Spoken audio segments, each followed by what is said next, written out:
बाल दूध लाए।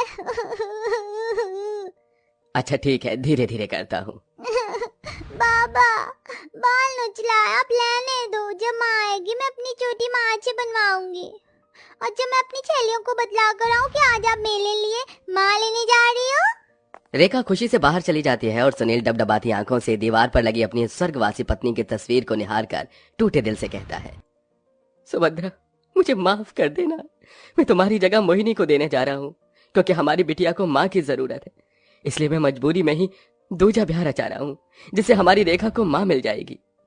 पता है, माँ के आने की बात से ही उस मासूम के चेहरे पर बहुत खुशी है। सुभद्रा की मौत रेखा को जन्म देते वक्त ही हो गई थी।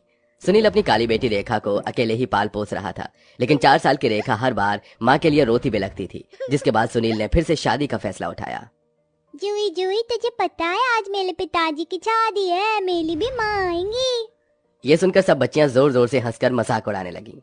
आय हाय, ये काली को लुटी बैंगन लुटी तो काली होने के साथ बुद्धू भी है। कोई इसे समझाओ सहेलियों, इसके पिताजी इसके लिए माँ नहीं बल्कि सौतेली माँ लेने जा रहे हैं, और सौतेली माँ बहुत बुरी होती है। और तू तो वैसे भी काली है, काली देखना, तेरी सौतेली माँ तुझे बहुत मारेंगी। झूठ झूठ झूठ, तुम सब झूठ बोलती हो, मेरी माँ अच्छी होगी। रेखा के मन में माँ का प्यार पाने की बड़ी ललक थी। सुनील मोहिनी से शादी करके उसे घर लाता है। मोहिनी के साथ उसकी बेटी रूही भी आ गई थी। रूही बेहद सुंदर और गोरी थी। असल में मोहिनी ने सुनील से दूसरी शादी उसकी दौलत और पैसा देखकर अपने स्वार्थ से की थी।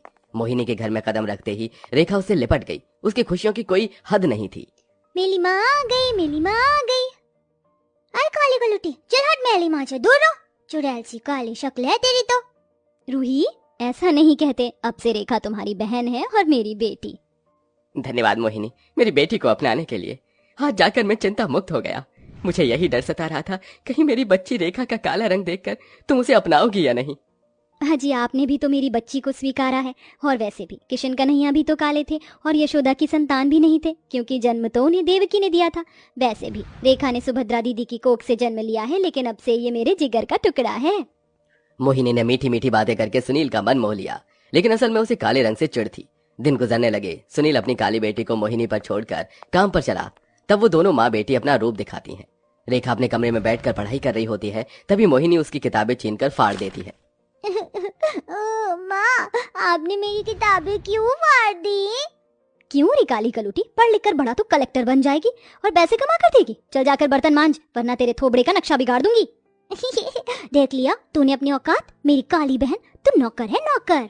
बेचारी रेखा रोते रोते रसोई में चली आई, जहाँ बर्तनों का ढेर मांजने को था। वो रोते हुए बर्तन मांजने लगी। वहीं मोहिनी अपनी गोरी बेटी के साथ एसी की ठंडी हवा में ठाठ से बैठी हुई लाड करती रही। उस दिन से काली रेखा की जिंदगी घर के कामकाज में उलझ गई। लेकिन कहते हैं ना, जिसके सपने बड़े होते हैं वो कठिनाई और लाख चुनौतियां भी पार कर गुजरता है। रेखा दिन पर काम करती और रात में जागकर लगन से पढ़ती थी, जबकि मोहिनी की गोरी बेटी खेलकूद और वीडियो गेम्स में लगी रहती। कई साल बीत गए, दोनों काली गोरी बहनें बड़ी हो गईं।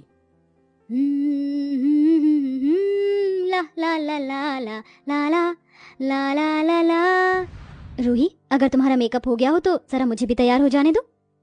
अबे वो मेरी ब्लैक ब्यूटी बहना, तू ना रहने दे, तेरे काले कोयले रंग पर तो कुछ नहीं जचेगा, सड़ी मुंह वाली ही दिखेगी। रूही, तुम्हें मेरा मजाक उड़ाकर क्या मिलता है? मजा आता है। रूही कंधे पर पर्स टांगे, ऊंची हाई हील्स पहने, बाल झटकते अपनी माँ के पास आकर पैसे मांगती है। मम्मी, आई नीड 2,1000 जरा देना। बस सिर्फ 1,000, उससे क्या होगा, ये ले 10,000 रख, अब तो बड़ी हो गई है और तेरे खर्चे होंगे। Oh thank you very much मम्मू। तभी पीछे से पुराना घुराना सा सूट पहने एक चोटी बनाई रेखा आती है। माँ, मुझे भी 10-20 रुपए दे दो, किराया करके कॉलेज चली जाऊंगी, बाहर बहुत चिलचिलाती धूप है। अरे तो तेरा कौन सा गोरा रंग है जो धूप में ढल जाएगी? चल जा, पहले ही तुझ काली कलूटन ने क्या कम बोझ बढ़ा रखा है, कमा कर एक चवन्नी नहीं देती, कंगाली में आटा गीला कर रखा है तुझ कल्लों ने। अरे तुम्हारा दिल है कि पत्थर मोहिनी? अपनी गोरी बेटी के लिए लाली लिपस्टिक में तुम रज कर खर्च करती हो, और जब बारी मेरी बच्ची की आती है तो बार बार वही सौतेलापन दिखाती हो। हाँ हाँ, तुम्हारी इस काली कलूटी बेटी ने इतना पढ़ लिख कर कौन सा झंडा गाड़ लिया है, अभी तक पैसे ही ठूस रही है। अपना भविष्य बनाकर चली जाएगी तुम्हारी ये काली बेटी। जैसे काली, ये खुद उतना ही मन काला है, और मेरी रूही रंग से जितनी सुंदर है उतनी ही साफ दिल भी। मोहिनी की सौतेलेपन भरी बातें काली रेखा के दिल पर सुइयां चुभ हो रही थी। वो बिलख बिलख कर रो पड़ी। माँ, आखिर इतना कितना पैसा लगा दिया आपने अपनी काली बेटी की पढ़ाई में। मेरा ट्यूशन छुड़ा दिया, सरकारी स्कूल में दाखिला दिला दिया, जबकि रूही को प्राइवेट में पढ़ाया, उसके सारे शौक पूरे किए। कॉलेज भी मैं अपनी स्कॉलरशिप से कर रही हूँ, वो भी आपको चुभ रहा है, जबकि आप अपनी गोरी बेटी पर मेरे पिताजी के पैसे लुटाती हैं। अपनी काली बेटी के मुंह से निकल रही कड़वी सच्चाई को जब मोहिनी सुन न सकी तो थप्पड़ मार दिया। काली नागिन, मेरी बेटी के लिए कितना जहर भरा है तेरे मन में, इसलिए तू मुझे चुभती है। धन्यवाद माँ, इस प्यार को जताने के लिए। इन मनमुटावों के बाद रेखा अपनी काबिलियत के बलबूते पर एक बड़ी कंपनी में लगकर अच्छा कमाने लगती है, तो वहीं मोहिनी की गोरी बेटी घर की एक एक पाई अय्याशबाजियों में उड़ा देती है। इसी तरह वक्त गुजरता गया। माँ, मुझे कुछ भी नहीं पता, मुझे कहीं से भी 50,000 रुपए लाकर दो। मैंने अपने दोस्तों को पार्टी देने का वादा किया है, अगर मैंने उन्हें पार्टी नहीं दी तो मेरी नाक कट जाएगी। अब घर में 1 रुपया नहीं बचा है रूही, कहाँ से लेकर दूं तुझको मैं पैसे? घर में खाने के भी लाले पड़े हैं, ये देख राशन के डब्बे तक खाली हैं। ये सुनकर रूही चिढ़ जाती है। माँ, अपना ये दुख मुझे मत सुनाओ, मैं जा रही हूँ शादी करके नितिन के घर।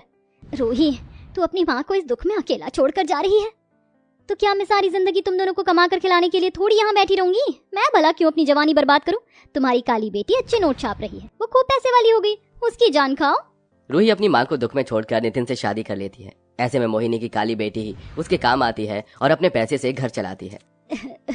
अजी, आप ठीक कहते थे, मैं सारी जिंदगी रेखा के साथ सौतेलापन करती रही, और जिस बेटी को मैंने पलकों पर बिठा कर रखा वो आज चली गई, और मैं अपनी पैसे वाली बेटी को नोच नोच कर खा रही हूँ। मुझ में तो इतनी हिम्मत भी नहीं बची कि जाकर उससे नजरें भी मिला सकूं।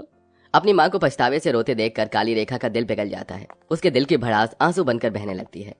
माँ, तुम हमेशा मेरी माँ रहोगी, तुम्हारी बेटी है ना, अब चलो आंसू पोंछ लो, रो मत। मोहिनी अपनी गलतियों पर रोते हुए अपनी काली बेटी का माथा चूमकर प्यार जताती है।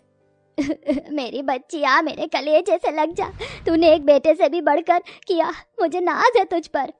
अब नौकरी के साथ साथ रेखा कलेक्टर की तैयारी करने लगती है और अपनी मेहनत से जिला कलेक्टर बनकर दिखाती है, तो वहीं रूही की जिंदगी में कलेशबाजी रहने लगती है। नितिन, मुझे नहीं पता था कि तुम 1 नंबर की फटीचर हो। मैंने तुमसे इसलिए शादी की थी कि तुम्हारे साथ खुश रहूंगी, मुझे क्या पता था मेरी जिंदगी झंड हो जाएगी। तो तुमने क्या मुझसे शादी मेरा पैसा देखकर करी थी? अच्छा हुआ जो भगवान तुम्हारी सच्चाई ले आए, वरना अगर मेरा बिजनेस नहीं डूबता तो तुम्हारा असली चेहरा न देख पाता। चली जाओ तुम यहाँ से। हाँ हाँ, जा रही हूँ। रूही जैसे अपना सूटकेस लेकर निकलती है, तभी सामने उसकी काली बहन शोभायमान साड़ी में खड़ी थी। कलेक्टर का बेस उसके पद की ऊंचाई दिखा रहा था। रूही, इस तरह से दुखों में रिश्ते नहीं तोड़कर जाते, साथ निभाना सीखो, जीवन में सब कुछ पैसा ही नहीं होता। रेखा बड़ी नरमी से उसे समझाती है, साथ ही नितिन को काम दिलाकर अपनी बहन का घर टूटने से बचाती है। ये नजारा देखकर मोहिनी के मन से अपनी काली पैसे वाली बेटी के लिए दिल से भरपूर दुआएं निकल रही थी।